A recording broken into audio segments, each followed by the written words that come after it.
PBS Radio Mystery Theater presents...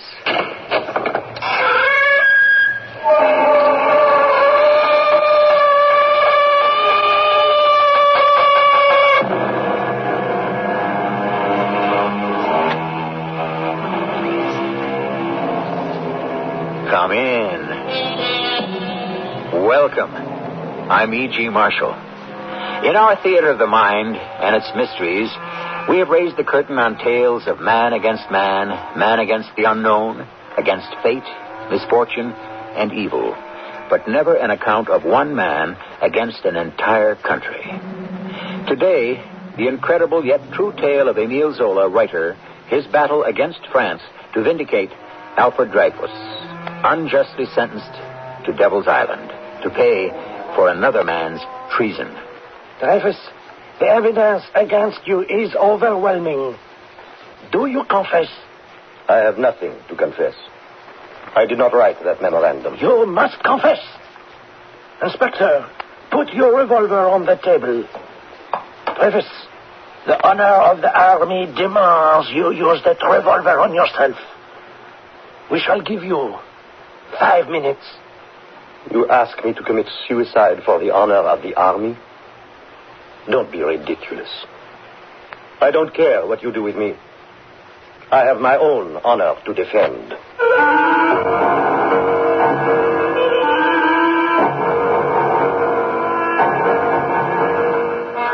Our mystery drama, Jaccuse, I Accuse, was especially written for the Mystery Theater by James Agate, Jr.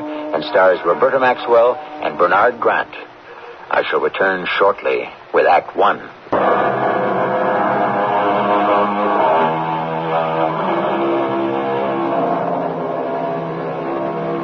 The first character to appear upon our stage is Ferdinand Esterhazy, a man who preferred to call himself Count. He dreamed of being a great soldier, but his nature was that of a great swindler. A lieutenant in the French army, he married for money to cover his gambling debts, resorted to every trick in the book to cheat.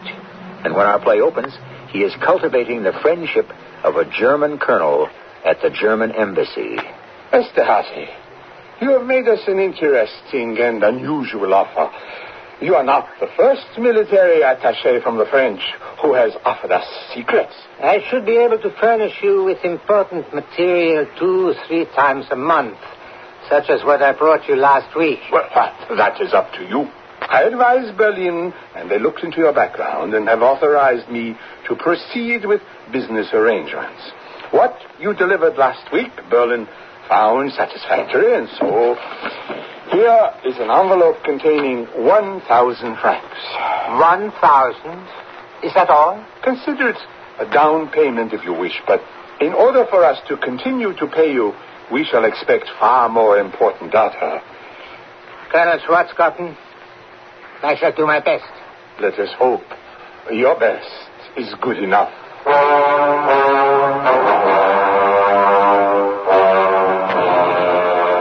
Question? Yes, Major Henri? I hope you have brought me here for something important. You know, I'm on leave and not due back at counterintelligence for another week. Major, I would not have interrupted your holiday if I did not think so. That's why I left word at your apartment. Well, can we get on to why you wish to see me, huh? If anyone would have told me 40 years ago, Bastien, you will be a janitor for the French counterintelligence, I do not know what I would have said. Bastien, please, what do you have to tell me? Not tell you, but give you. I took this torn-up memorandum from Colonel Schwarzkoppen's wastebasket last night. Mm-hmm. It is written in French, not German, so I thought the Major should see this right away. So you're sure all the pieces are here? Of course, I'm sure. Everything he tore up and threw away, I have. You don't think Colonel Schwarzkoppen or anyone else at the German embassy suspect you are working for our counterintelligence? I do not know what he suspects. I am French. He knows that. And so are the porters, the cleaning women, the gardeners. After all, the German embassy is in Paris. one has to employ French people. However, Yes. like most Germans, he does not credit the lower class with much intelligence.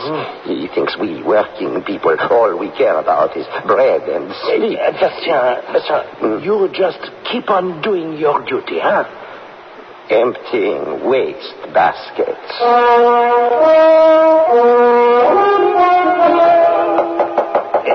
Monsieur le Minister, it's Major Henri. Yes, I know it is. I'll see you Monday. It will only take a moment. Henri, are you telling me 5 days a week are not enough to conduct the business of France?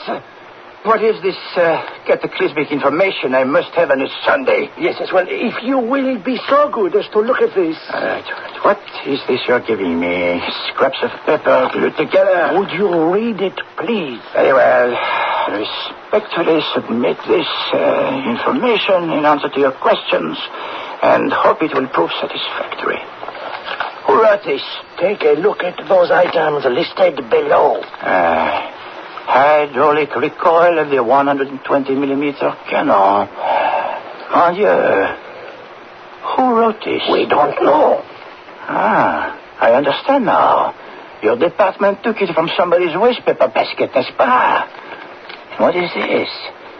Modifications of artillery formation. Our informant took it from the waste basket of Colonel Schwarzkopf in the German embassy. Did you see this? Attached is the March 14th revised firing manual for field artillery. Someone has sent our manual to the Germans? Who is the traitor? We don't know yet. Not yet. When was this note discovered? 3 days ago. And what is the matter with your intelligence department? We are working on it.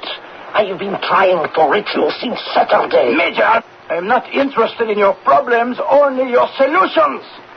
What is this list you brought? Because this memorandum refers to artillery, it occurred to me the culprit might be an artillery officer taking a staff course. Now, here are the men with their history. Abbeville, Brossard, Cardin. All these men come from the oldest French families. I don't believe possible they could do this. Here, Monsieur le Minister. Esterhazy, Count Ferdinand. No, his background is not French. It's Hungarian. Esterhazy, nonsense. I knew his father, the general. What about the name above his? Dreyfus. Dreyfus, Alfred, Captain 14th Regiment Artillery. Artillery. Yes. Artillery, don't you know what that means? That note, taken from the German embassy, must have been written by a gunner. Yes, an artillery officer. Don't just stand there. Get hold of him. I'll have a message sent around for Dreyfus to report to me tomorrow morning. Tomorrow morning, do it today. But tomorrow morning, this Dreyfus may have left the country. Captain Dreyfus, why do you think you were called here to my office? I have no idea, Major. I suppose some kind of inspection. Inspection on Sunday, huh? And you were asked not to wear your uniform today. You find nothing strange about that? I did, a little, Major, but orders are orders. Do you know these gentlemen in my office? Colonel Picquart, Intelligence, Inspector Cochefort, Security? I believe so. Gentlemen? Dreyfus, I have a memorandum to write, but I have injured my hand. Would you write it for me, huh? Yes, Major. Good. I'll dictate it to you. Now, sit down here at the table. Now, take the pen. Then go on. Yes, Major. Anyway, now. Excuse me. Is there something wrong? I notice all of you are standing very close to me. We will begin. Now, I respectfully submit the following information in answer to your question. Have you written that? Yes, Major. Good. And I hope it will prove satisfactory. Satisfactory, yes. Now, give me that. Look at that. It's the same. The writing is identical. Picquart, compare it for yourselves, huh? Let me see the German memorandum. Oh, compare it It's obvious. Look at the O's and the T's. They are identical. Well, I'm not so sure. I think we should have this examined by a handwriting expert, Bertillon or someone at the Banque de France. Inspector Cochefort, would you take Dreyfus outside for a moment, please? Thank you. Picquart, handwriting experts are not necessary. The Minister of War has ordered me, not asked me, mind you, but ordered me to have Dreyfus arrested, tried, and stripped of his uniform immediately. But if he's not guilty, surely... Oh, of course he's guilty. We know about his kind. You know what I mean? I would like photographic copies made of the Schwarzkopf memorandum and what Dreyfus has just written, Major. Here, take them. I'll be on my way and have the originals back to you tomorrow. Yes, and on your way out, would you call in the inspector and Dreyfus? Captain Dreyfus, would you come back in?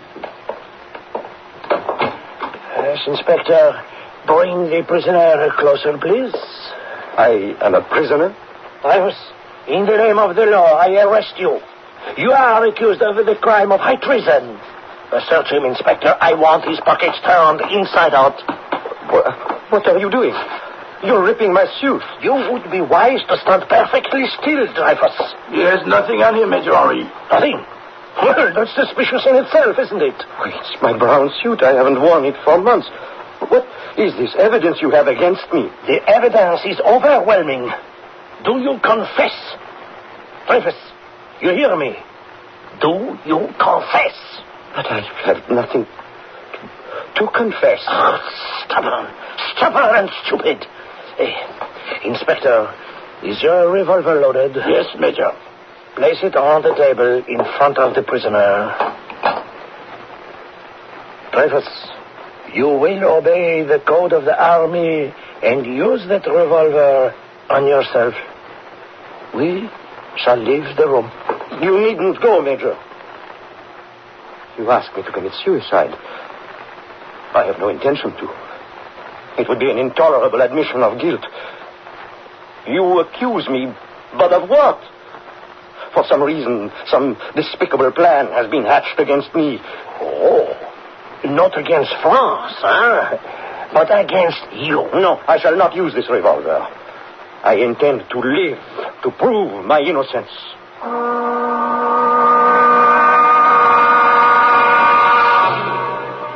We have played out the first act of Jaccuse. Its principal actors, Alfred Dreyfus, the accused, Count Esterhazy, the guilty, and the beginnings of a blemish which will spread into a stain of injustice, watched by the entire world, until one day, one man steps forward to reverse the dishonorable course of a nation. I shall return shortly with Act Two.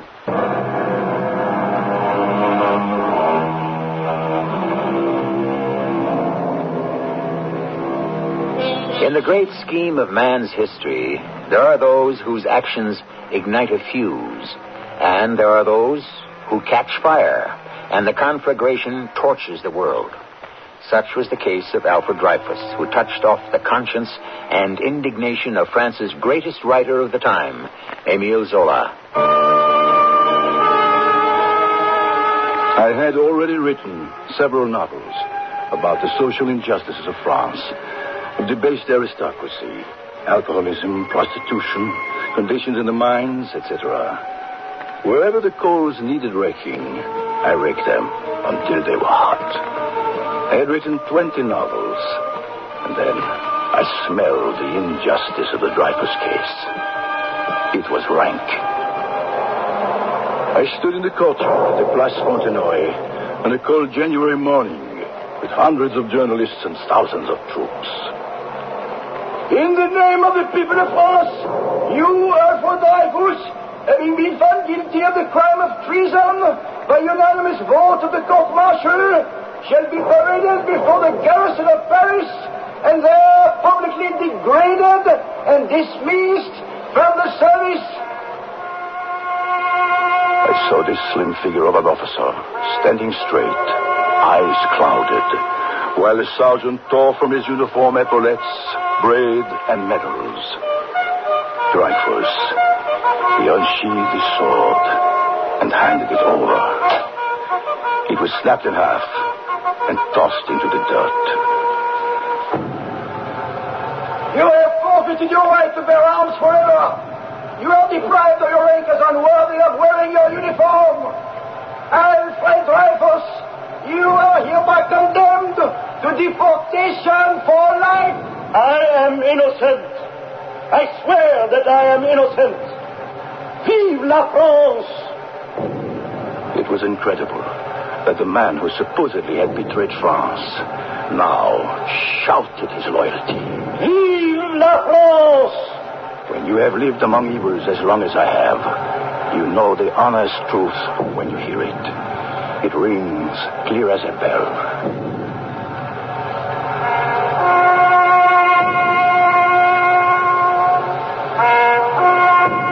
As he was led away, I knew that I, Emile Zola, must find out the truth.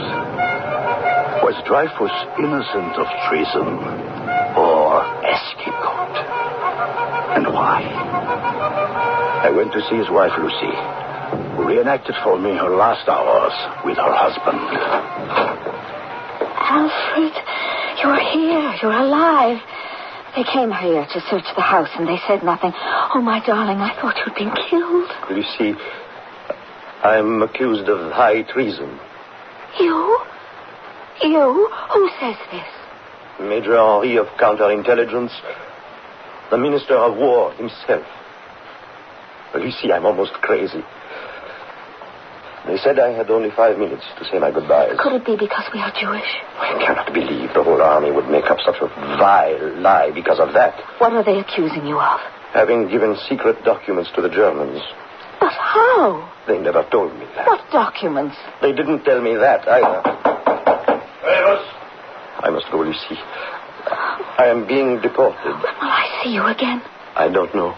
Sometimes I've heard they deport the whole family. We will be together. Alfred, what will happen? We have to believe, in the end, the truth will prevail. In the end? But when is that? Dreyfus! Yes. Alfred, was there no one on the general staff? No one who spoke for you? One man, but he didn't say anything other than he was not sure the handwriting was mine. What did he mean? Something I am supposed to have written. But he was not sure. What was his name? He's next in line in counterintelligence. Did you ask me his name? Oh, my poor darling. Colonel Georges Picard. I made Lucy Dreyfus promise to come see me as soon as she had some word from her husband. Georges Picard. That name rang a loud bell in my memory. I knew him from the old days, but he was difficult to see now. And in the 1 month Dreyfus was imprisoned at Saint-Martin, Georges was suddenly promoted to head of army intelligence. Emile, you'll have to forgive me. I know you have been wanting to talk to me for weeks, but this Dreyfus business gets more and more dangerous. Georges Picard then told me of a disastrous meeting he had just had with the Minister of War. Compare them yourself, Monsieur le Ministre. Bertillon assures me it is Dreyfus's handwriting, and that's enough for me. It is not enough, sir. Bertillon is a fool, or lying, or deranged, and I can prove it. Let me show you. You are saying, Picard, this third memorandum, also fished out of the German embassy West Basket, resembles the first. Resembles? It's identical. I've never been convinced, all the way through the court-martial, never, that Dreyfus is capable of betrayal. Now, with this, I know the real traitor. Who is he? Ferdinand Esterhazy, 74th Infantry Regiment here in Paris. I knew his father. He was a general. Impossible. I have additional evidence. There are certain types more prone to crime than others. The history of Esterhazy confirms this. His gambling, his debts. I've had the man followed. He's identified as always in need of money and would do anything to get it. This is the guilty man. Dreyfus is innocent. Picard, I cannot sit here and listen to this. I tell you, You are talking out of turn. Your investigation of Esterhazy was presumptuous, and not what you were ordered to do. I'm chief of intelligence. I give the orders in these matters. Don't you understand, Peter? We cannot have another treason trial. If Dreyfus is innocent, you wouldn't free him. He is going to be sent to Guyana. It has been decided. You mean Devil's Island? Precisely. Devil's Island is a leper colony. We are getting rid of the lepers. And in a few weeks, it will be ready for incorrigible French convicts. You would let an innocent man rot on that island? Will you think as a Frenchman for a moment? If we should admit a mistake has been made, the General Staff would be the laughingstock of every national army in the world. We owe it to France to drop the entire matter. The man has been court-martialed, convicted, and sentenced for life. You're murdering him. No one will know a thing, Piquois, so long as you keep your mouth shut. And you will do just that. It was hard to believe what Georges told me. That a mere 100 years after our revolution, that a man could be convicted of lies. Nor could I believe it was mainly because Dreyfus was a Jewish officer, and there were anti-Semites in high army places. Lucy Dreyfus came to see me. Monsieur Zola, you said the moment I heard from Alfred I should tell you. He has been taken to Devil's Island. I know, my dear. You have a letter from him? 2 months I've waited for this. My dearest Lucy, until now I used to believe in the logic of things and events, in human justice. Whatever was bizarre penetrated my brain only. I can't go on. Try. Take a breath. Penetrated my brain with only the greatest difficulty. Alas, my darling wife, what a total collapse of all my beliefs. Honor is my life, and family dishonor worse than death. There is a little more, Monsieur Zola. On this island of devils, I must order my life at a regular time to survive. I am up at 5:30, then heat water for tea or coffee. At 8, the guard brings me my rations. If there is meat, it must be cooked right away, or it will spoil in the heat. At 9, breakfast, then clean up, wash my clothes, chop wood. Then I write in my diary, or a letter to you. I spend hours staring at the sea, trying to understand what has happened. The more I try to understand, the more I realize the greatest weakness of the government's case was the handwriting. How did they prove it was Dreyfus's hand? Major Henri received me at the War Office. Well, my dear Zola, you must remember, I was acting under orders from the Minister of War. But it was you who decided about the handwriting. No, I wasn't sure. I consulted 3 handwriting experts. Gobert of the Bank of France, Pelletier, and Bertillon of the Prefecture of Police. And what did they tell you? Well, they all agreed. It was Dreyfus' hand. Major, that is not exactly what the experts tell me now. Gobert has serious doubts, and did then. So did Pelletier. And he told you so. You are sure? What about Bertillon? An idiot. He may know something about the science of human measurements, but nothing about graphology. I don't think you realize the extent of your sin, Major. France will read what I write about it. Monsieur Zola, there must be some mistake. Some mistake, indeed it is. If you and the General Staff have condemned an innocent man, these flimsy lies, you have all made the greatest mistake of your lives.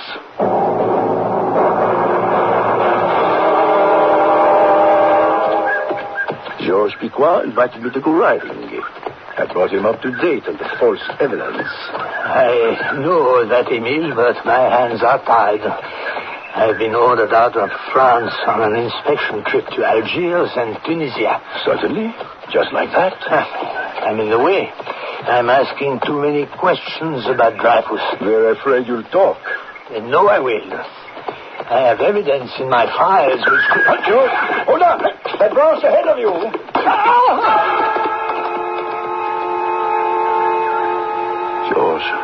George. What happened? Your horse started up as if he'd seen a ghost and ran you right into that overhanging branch. Emile, this is a warning to me.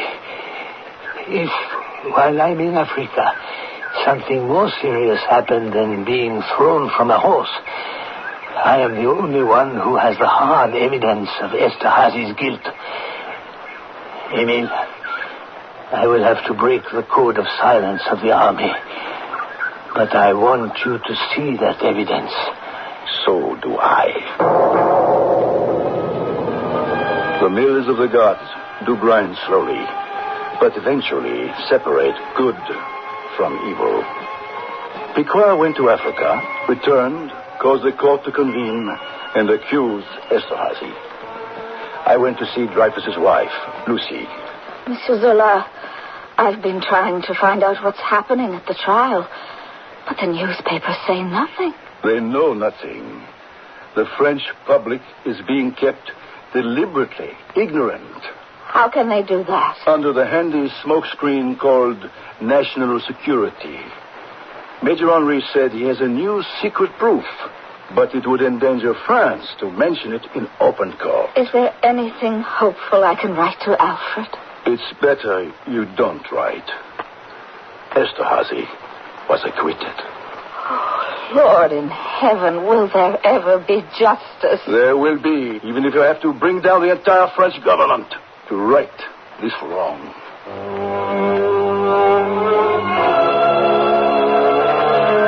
Not many men in history have been condemned to a living death, and fewer still who risked everything so that truth would outbalance falsehood.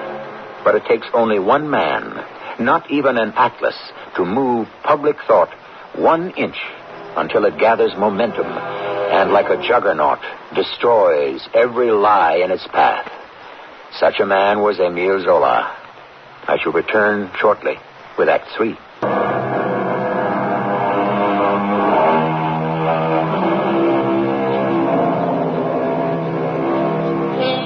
The curtain that goes up on our third act rises like a sun, lighting up a world of fear.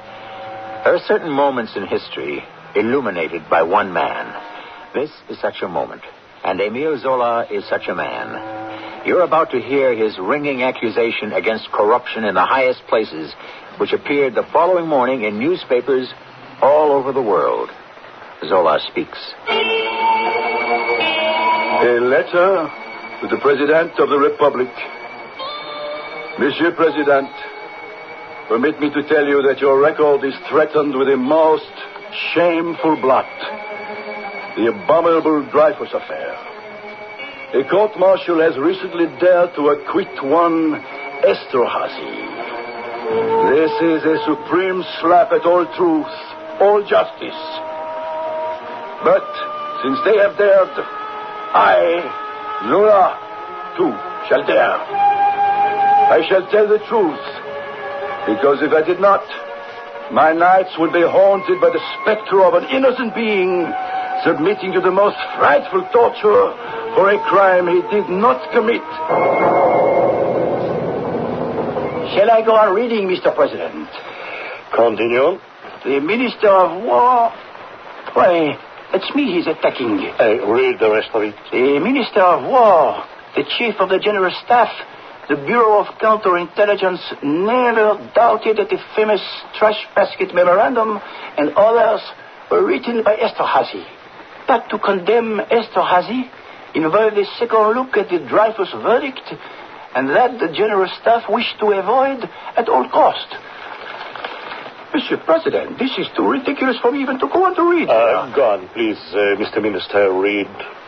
For over a year, the Minister of War and the General Staff have known that Dreyfus is innocent, but they kept this knowledge to themselves And those men sleep, and they have wives and children they love. I want Zola here. Arrange it.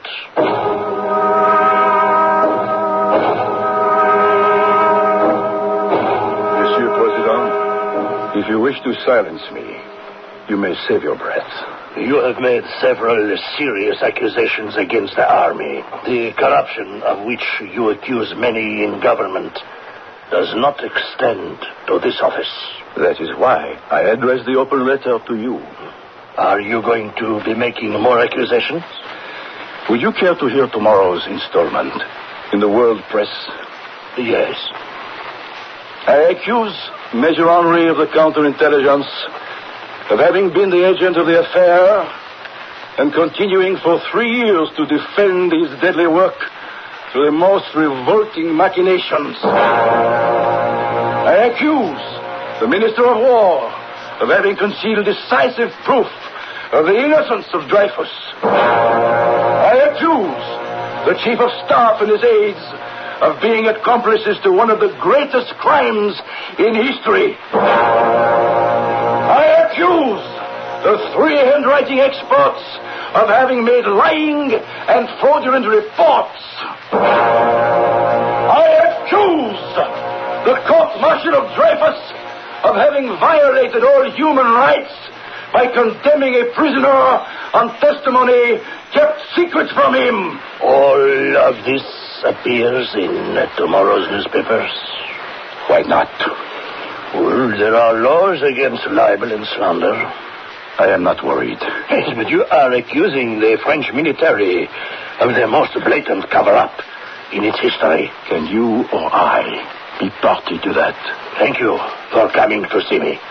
But I warn you, when your accusations are read tomorrow, there is danger. There are hotheads all over France. Are you telling me there is anti-Semitism? And if Zola defends Dreyfus, he must be a Semite? I hope you won't find prejudice in the courts. I'll chance it. Let those I have accused take me to court. Let there be an inquest in the full light of day. I wait for them. I did not have to wait long. On February 7th of 98, I stood trial in the Palais de Justice on the charge of accusing the Esterhazy judges of acquitting a traitor on orders of the government.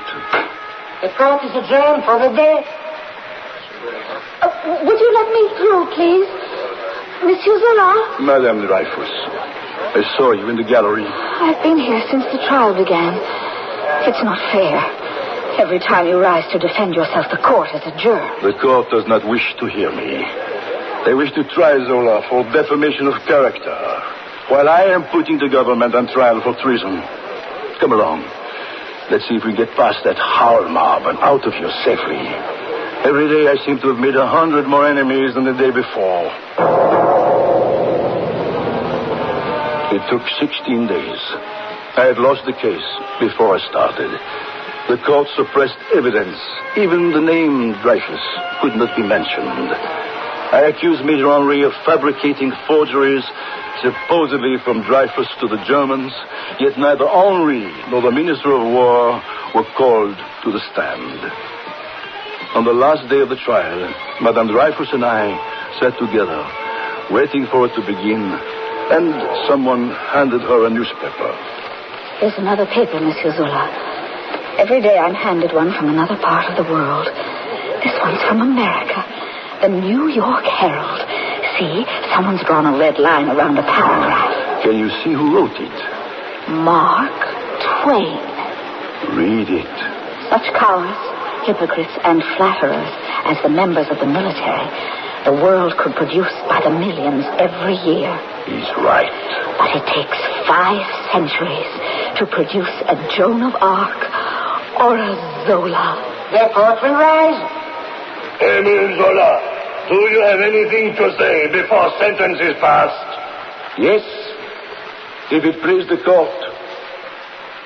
I'm aware I am here to defend myself against the accusation of having slandered the courts and the military. But as it turned out, I was never permitted to challenge lies with the truth. Zola! Gentlemen of the jury, not only is an innocent man on Devil's Island crying for justice, but a great nation, our beloved France, is in desperate danger of forfeiting her honor. Monsieur Zola, have you finished? Are my last words to be stifled as well? No, I am not done. A judicial blunder has been committed. An innocent man condemned. A guilty man acquitted. And today you are asked to condemn me because I rebelled at seeing our country traveling on this terrible course. Dreyfus is innocent, I swear, and I accuse those. I accuse.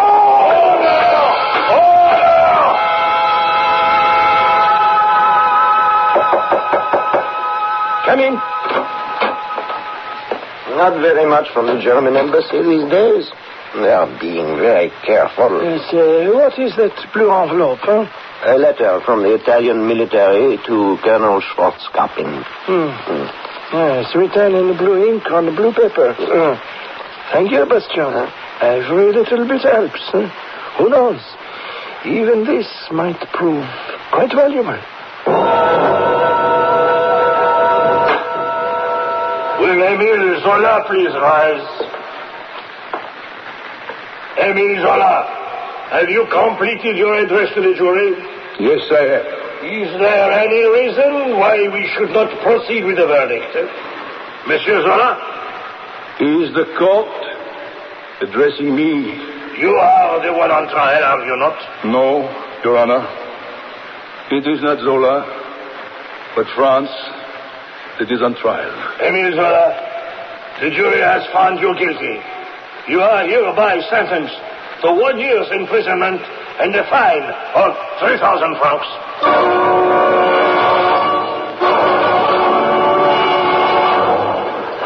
George, I can't go through with it. I can't leave France like this, running away with my tail between my legs. Emile, don't be short-sighted.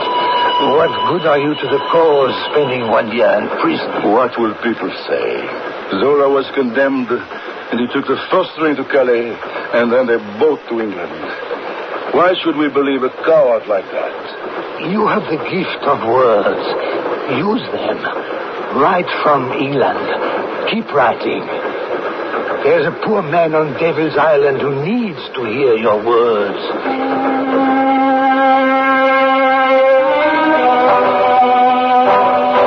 Speak loud.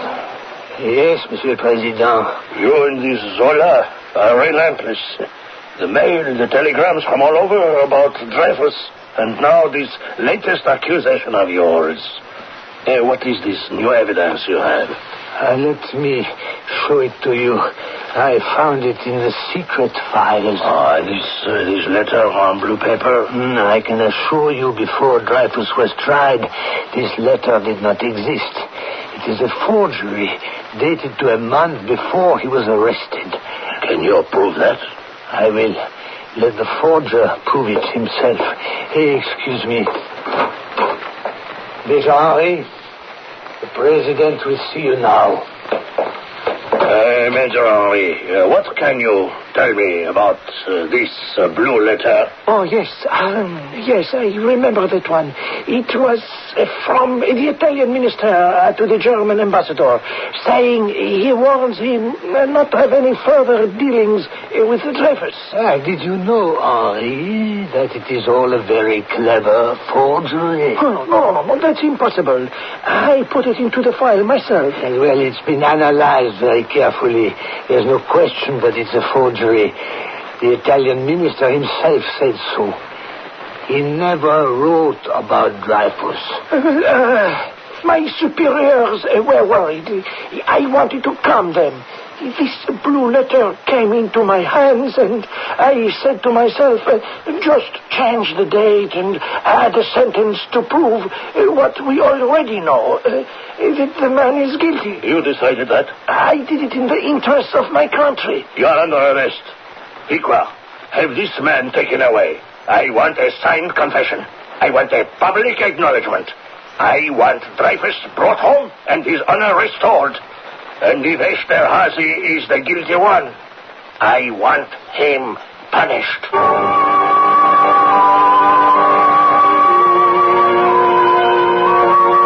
My dear George, to see you suddenly come up the road in my peaceful, quiet England is a great surprise. But what's the occasion? Is it my birthday? Have you been enjoying your isolation, Emile? Absolutely. Absolutely. I sit out here every day in the garden. I have visitors, Mark Twain, Sarah Bernhardt, and when I'm not talking, I'm writing. I brought you a few newspapers. Here's the Paris Matin. You didn't cross that awful English channel to bring me newspapers. Yesterday's. Read it. Major Henri confesses forgery in Dreyfus case.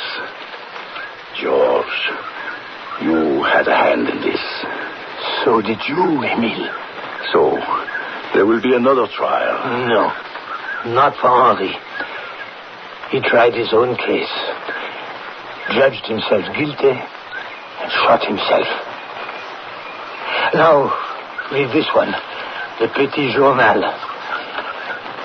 Zola's fight for truth triumphs. Emile, they want you back in France. The president wants you to be the first to welcome Dreyfus.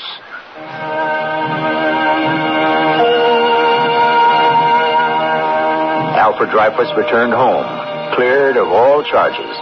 A proclamation of his innocence was posted in every French town, hamlet, and colony. He was promoted to the rank of commandant and was knighted to the Legion of Honor. Émile Zola did not live to see that day, but it belongs forever to him. I shall return shortly.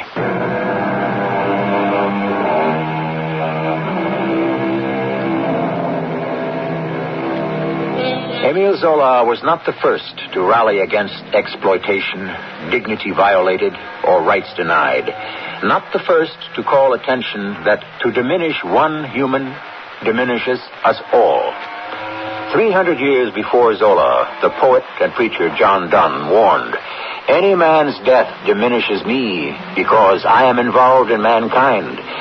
Therefore, never send to know for whom the bell tolls. It tolls for thee." Our cast included Roberta Maxwell, Louis Turenne, Bernard Grant, Earl Hammond, and Robert Dryden. The entire production was under the direction of Hyman Brown. This is E.G. Marshall, inviting you to return to our Mystery Theater for another adventure in the macabre. Until next time, pleasant dreams.